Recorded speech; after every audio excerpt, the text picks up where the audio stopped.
Capítulo 12. Excursão de adestramento. 12.1. Nosso orientador sediara-nos a tarefa na casa transitória de Fabiano, deliberando, porém, que as nossas atividades na crosta tomassem como ponto de referência o lar coletivo de Adelaide, onde realmente os fatores espirituais eram mais valiosos. Aqui, esclareceram-nos de início, nos sentiremos à vontade. A organização é campo propício às melhores semeaduras do espírito e oferece-nos tranquilidade e segurança. Permaneceremos em comunicação contínua com o abrigo de Fabiano, para onde conduziremos os recém-desencarnados e condensaremos todas as atividades possíveis concernentes aos outros amigos nesta amorosa fundação. De fato, aquele refúgio de fraternidade legítima era, sem dúvida, vasto celeiro de bênçãos. Diversas entidades amigas operavam na instituição, prestando assistência e cuidados. Encontrava ali um dos raros edifícios da crosta de tão largas proporções, sem criaturas perversas da esfera invisível. 12.2. Semelhando-se à casa transitória de onde vínhamos, a vigilância funcionava severa.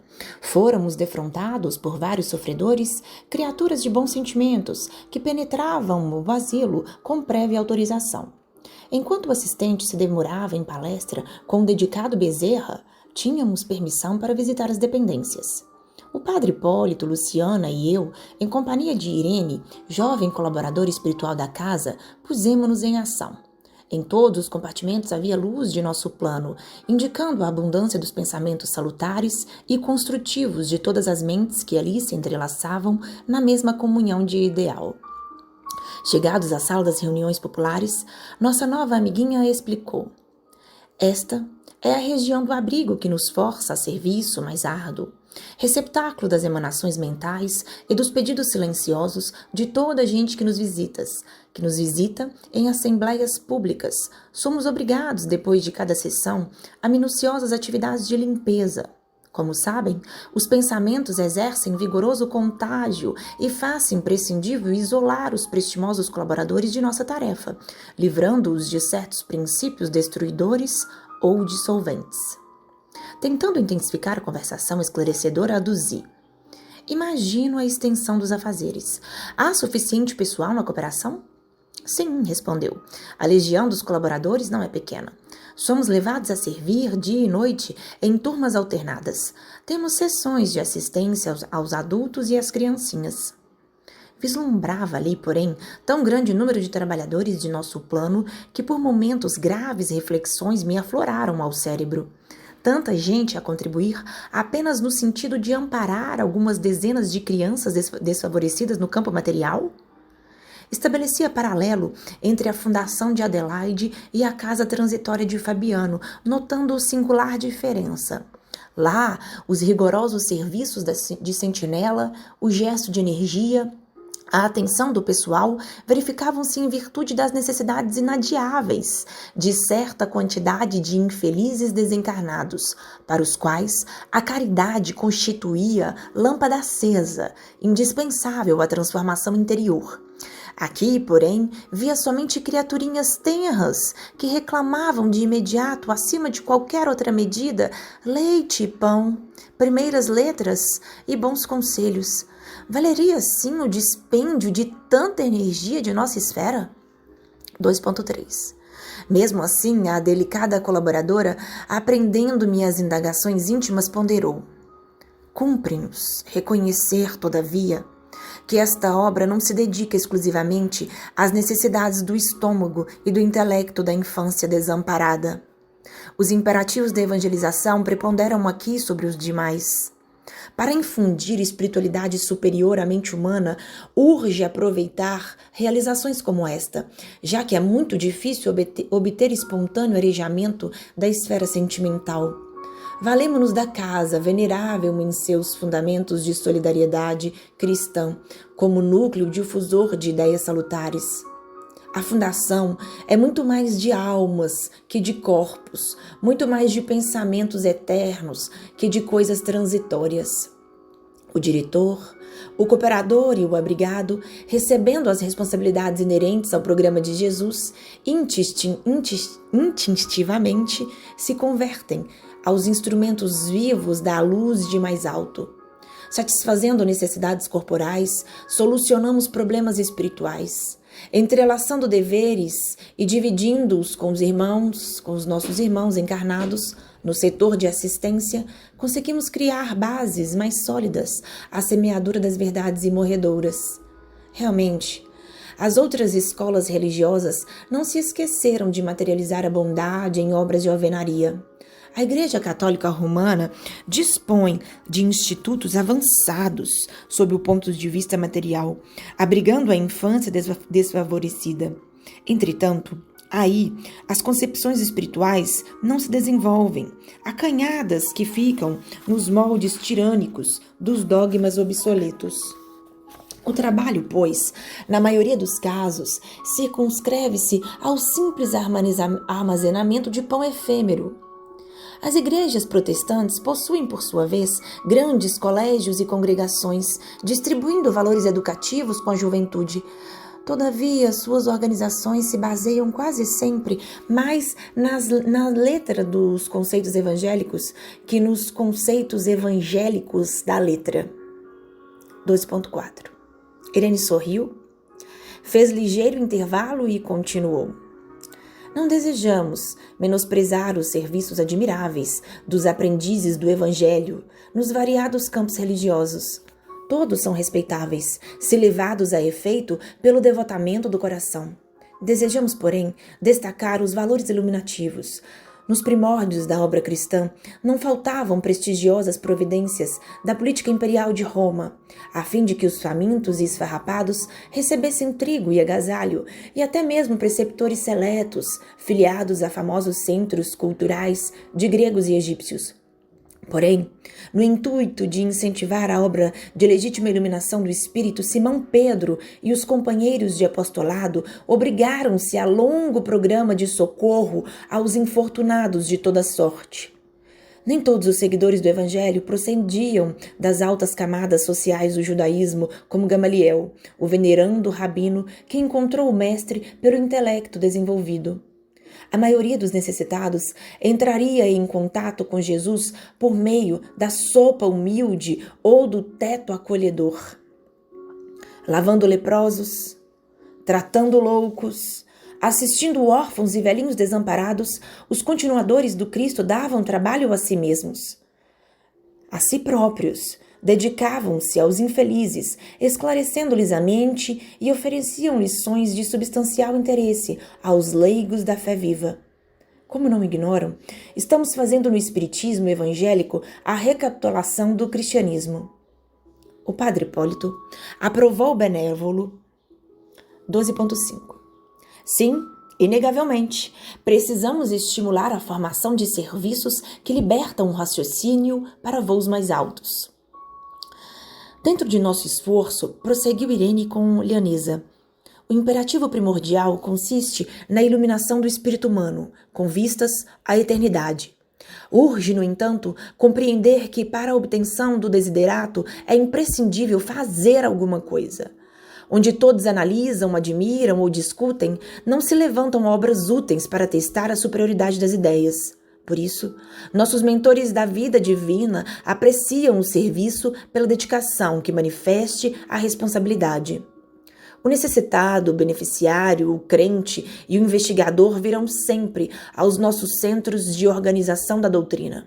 E toda vez que exercitem o serviço cristão pela mediunidade ativa, pela assistência fraterna, pelos trabalhos de solidariedade comum, quaisquer que sejam, apresentam caracteres mais positivos de renovação, porque a responsabilidade na realização do bem, voluntariamente aceita, transforma-os em traços animados entre dois mundos, o que dá e o que recebe.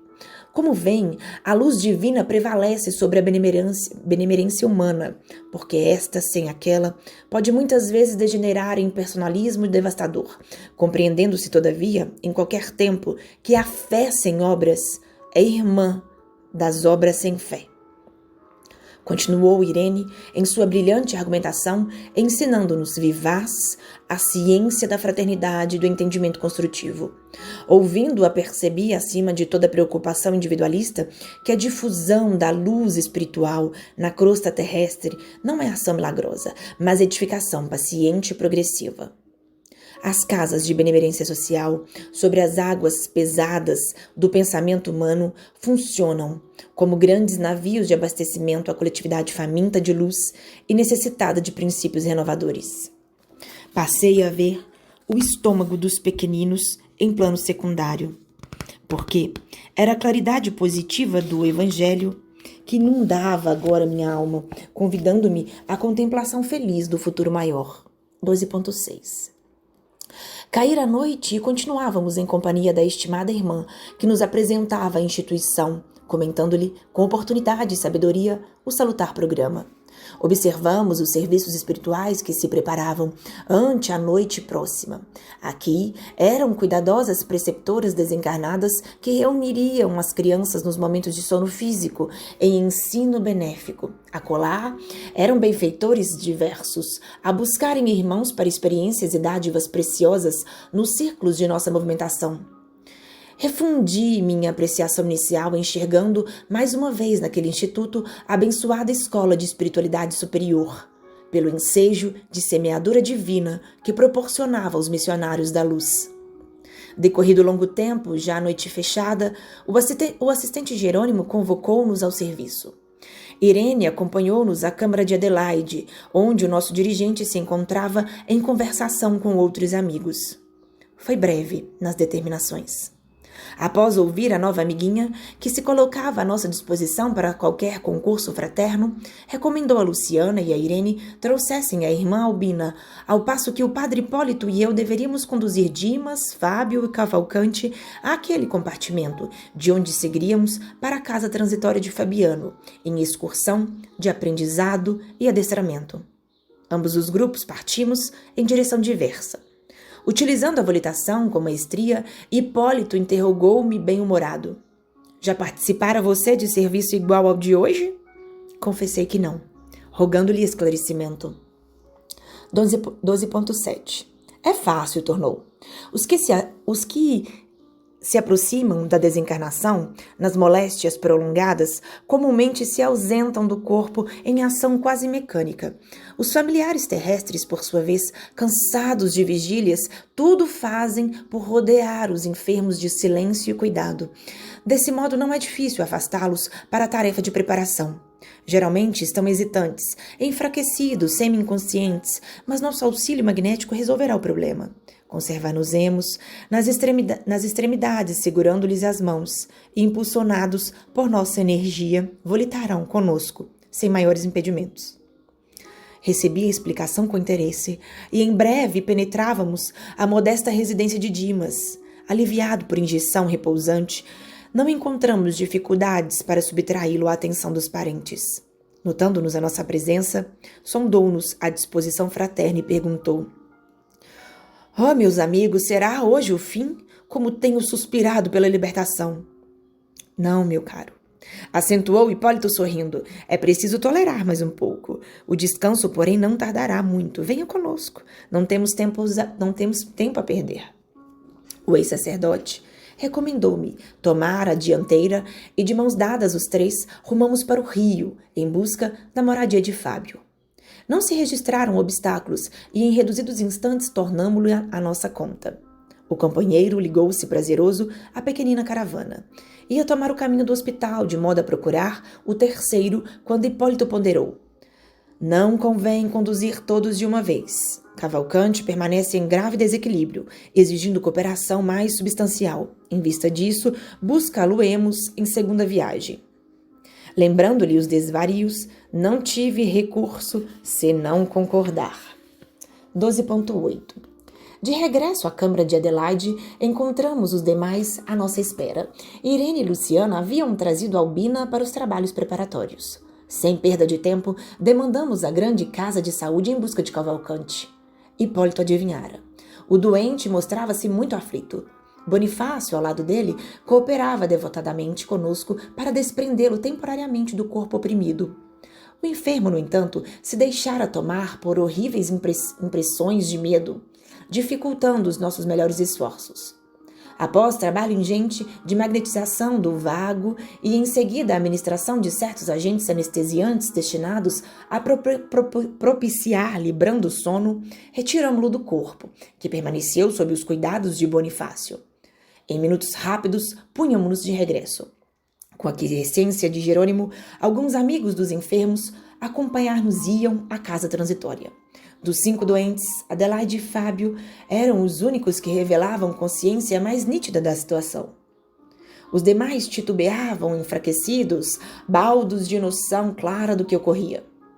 O assistente organizou a corrente magnética, tomando posição guiadora. Cada irmão encarnado localizava-se entre 2 de nós outros, almas libertas do plano físico mais experimentadas no campo espiritual.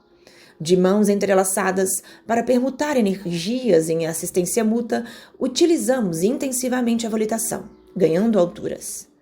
Adelaide e Fábio, algo habituados ao desdobramento, assumiram discreta atitude de observação em silêncio. Os outros, porém, comentavam o acontecimento em altos brados.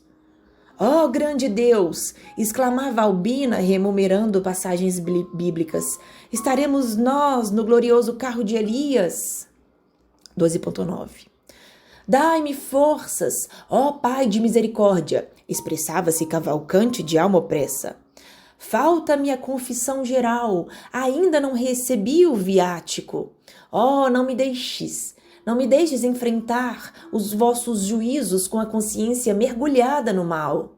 Suas rogativas sensibilizavam-nos os corações. Dimas, por sua vez, balbuciava exclamações ininteligíveis entre o assombro e a inquietude. Atravessava a região estratosférica e a ionosfera surgia-nos à vista, apresentando enorme diferença por causa do afluxo intenso dos raios cósmicos em combinação com as emanações lunares. Espantado, Dimas perguntou em voz alta: «Que rio é este? Ah, tenho medo, não posso atravessá-lo, não posso. O impulso magnético inicial fornecido por Jerônimo era, no entanto, excessivamente forte para sofrer solução de continuidade ante tão débil resistência, e o grupo avançou sem recuos, até que muito além alcançamos o asilo de Fabiano, onde a irmã Zenóbia nos acolheu de braços carinhosos. Congregava-nos, todos nós, os componentes da missão socorrista, os enfermos e mais 6 amigos destes últimos, detentores de elevados conhecimentos. Em pequena sala, posta à nossa disposição, Gotuso, por gentileza, aplicou vigorosos recursos fluídicos em nossos tutelados, que os receberam como crianças, incapacitadas de imediato julgamento, exceção de Adelaide e Fábio, que se mantinham cônscios do fenômeno. Em seguida, o prestimoso Jerônimo tomou a palavra e dirigiu-se a eles, comentando: «Amigos, o concurso desta noite não se destina à cura do corpo grosseiro, posto agora à distância pelas necessidades do momento. Tentamos revigorar-vos o organismo espiritual, preparando-vos o desligamento definitivo sem alarmes de dor alucinatória. Devo confessar-vos que, retomando o vaso físico, experimentareis natural piora de vossas sensações, agravando-se-vos a tortura, porque os remédios para a alma, na presente situação, intensificam os males da carne. Certificai-vos, portanto, de que as providências desta hora constituem ajuda efetiva à libertação.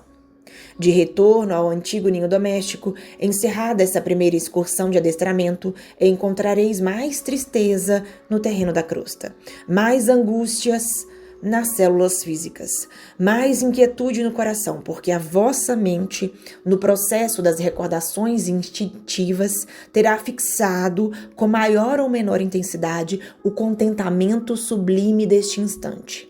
Preparai-vos, pois, para vir até nós. Solucionai os derradeiros problemas terrestres e confiai na proteção divina. 12.10 Logo após, verificou-se breve intervalo durante o qual permaneceríamos à vontade. O assistente fora rápido nas explicações, esclarecendo-nos que condensava os assuntos em curtas sentenças, atendendo à incapacidade mental dos beneficiários, impotentes ainda para penetrar o sentido das longas dissertações. Com efeito, os companheiros recebiam parcialmente o alentador aviso. Eram atingidos pelo socorro magnético positivo, mas as ideias que faziam do acontecimento eram muito diversas entre si. Cavalcante, com a expressão ingênua do menino, chamou-me em particular, indagando se estávamos no paraíso. Sentia-se aliviado, feliz. Alegria enorme banhava-lhe o coração, e contente, reconfortado, acentuava: "Não será aqui o céu?" Não consegui fazer-lhe sentir o contrário. Albina lembrava cenas bíblicas em suas interpretações literais do texto sagrado. Depois de observar o nevoeiro exterior, circunspecta, perguntou a Luciana se aquela era a casa do Senhor mencionada no capítulo 8º do primeiro livro dos Reis, em vista da nuvem de matéria densa que cercava a paisagem. 12.11. Dentre os espiritistas, Adelaide e Fábio entregavam-se à reserva feliz da oração, mas Dimas, embriagado de felicidade pelo provisório alívio, abeirou-se curioso do padre Hipólito e inquiriu se a zona representava alguma dependência aventurosa de Marte. O ex-sacerdote esboçou largo sorriso e respondeu complacente: "Não, meu amigo, isto ainda aqui é a Terra mesmo. Estamos muito longe dos outros planetas." Trocamos inteligente olhar que traduzia bom humor. Antes de nossas considerações talvez desnecessárias, Jerônimo interveio acrescentando: "O plano impressivo da mente grava as imagens dos preconceitos e dogmas religiosos com singular consistência. A transformação compulsória pelo decesso reintegrará a criatura no patrimônio de suas faculdades superiores. O trabalho, porém, não pode ser brusco, sob pena de ocasionar desastres emocionais de graves consequências. Urge considerar a necessidade da medida, isto é, da gradação." E fitando-nos mais agudamente prosseguiu: "Há, contudo, observação valiosa a destacar. Como vemos, não é a rotulagem externa que socorre o crente nas supremas horas evolutivas. É justamente a sementeira do esforço próprio nos serviços da sabedoria e do amor, que frutifica no instante oportuno, por meio de providências intercessoras ou de compensações espontâneas da lei, que manda entregar as respostas do céu, a cada um por suas obras. Todo lugar do universo, portanto, pode ser convertido em santuário de luz eterna, desde que a execução dos divinos desígnios seja a alegria de nossa própria vontade." Fim da colheita de preciosos ensinamentos, começamos a regressar, terminando assim a nossa feliz excursão. Devolvendo 12.12. Devolvendo os enfermos aos leitos de origem, verificamos as impressões diferentes de cada um. Fábio demonstrava infinito conforto no campo íntimo. Cavalcante acordou no organismo de carne, pensando em recorrer à Eucaristia pela manhã. E Dimas, ao despertar junto de nós, chamou a esposa e afirmou em voz fraca: "Oh, como foi maravilhoso meu sonho de agora! Vi-me à beira de rio caudaloso e brilhante que atravessei com o auxílio de benfeitores invisíveis, chegando em seguida à grande casa cheia de luz." Pousou a descarnada mão na testa úmida e exclamou: "Ah, como desejaria lembrar-me de tudo! Tenho a impressão de que visitei um mundo feliz, recebendo ensinamentos de grande significação, mas a cabeça falha." A companheira tranquilizou-o, exortando-o a dormir. Realizara-se a primeira excursão de adestramento com os amigos, que dentro em breve viriam ter conosco. Congregados de novo na abençoada instituição de Adelaide, deliberou Jerônimo nosso retorno à casa transitória de Fabiano, para descansar e servir em outros setores, toda vez que a oportunidade de trabalho útil nos befejasse com a sua bênção.